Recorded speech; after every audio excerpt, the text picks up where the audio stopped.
ఇటీవల వార్తల్లో కనిపించిన జంటు పెంగ్విన్ ఐయుసిఎన్ స్థితి ఏమిటి? తక్కువ ఆందోళన. 2030 నాటికి ప్రమాద మరణాలను తగ్గించాలని ప్రభుత్వం ఏ లక్ష్యాన్ని నిర్దేశించింది? రోడ్డు సేఫ్టీ 50% ఉండే విధంగా లక్ష్యాన్ని నిర్దేశించింది.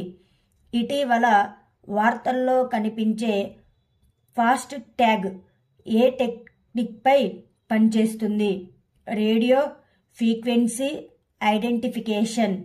గ్లోబల్ ఫైర్ పవర్ ర్యాంకింగ్లో ప్రపంచంలోని అత్యంత శక్తివంతమైన సైన్యాలలో భారతదేశం ర్యాంకు ఎంత? 4. డిసెంబర్ 2023 మంత్లో player of the month award ఎవరు గెలుచుకున్నారు? Pat Cummins. అస్సాం రాష్ట్రం అత్యున్నత గౌరవం అస్సాం వైభవ్ ఎవరికి ఇవ్వబడుతుంది? రంజన్ గొగోయ్. రాష్ట్ర తొలి గ్రీన్ అమోనియా ప్లాంట్ కోసం మహారాష్ట్ర ప్రభుత్వం ఎవరితో ఒప్పందం కుదుర్చుకుంది? Inox air products.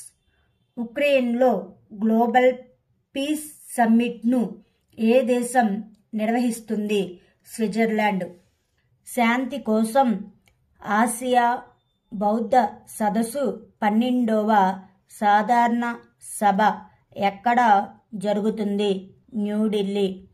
మొదటి కేంద్ర నిధులతో ఆవు అభయ అరణ్యం ఏ రాష్ట్రంలో ఏర్పాటు చేయనున్నట్లు ప్రకటించారు? ఉత్తరప్రదేశ్. జైపూర్ సమ్మిట్ 2024 ఇటీవల ఎక్కడ నిర్వహించబడింది? ముంబై. మొదటిసారి ఓటర్లను చేరుకోవడానికి నమో కొత్త ఓటర్ నమోదు పోర్టల్ ఎక్కడ ప్రారంభించబడింది? న్యూఢిల్లీ. భారత నౌకాదళంలో డైరెక్టర్ జనరల్ ఆఫ్ నేవల్ ఆపరేషన్స్గా ఎవరు నియమితులయ్యారు? Vice admiral A N Pramod. 75వ ఎమ్మీ అవార్డ్స్లో బెస్ట్ డ్రామా సిరీస్ టైటిల్ను ఎవరు గెలుచుకున్నారు? వారసత్వం. ఇండియా అండ్ ఏ దేశం యొక్క నౌకాదళాల మధ్య సముద్ర వ్యాయామం అయుతమ నిర్వహించబడుతుంది? థాయిలాండ్. వరల్డ్ ఎకనామిక్ ఫోరం యొక్క 5 రోజుల 54వ వార్షిక సమావేశం జనవరి 15, 2024 నుండి ఎక్కడ జరుగుతుంది? దావోస్.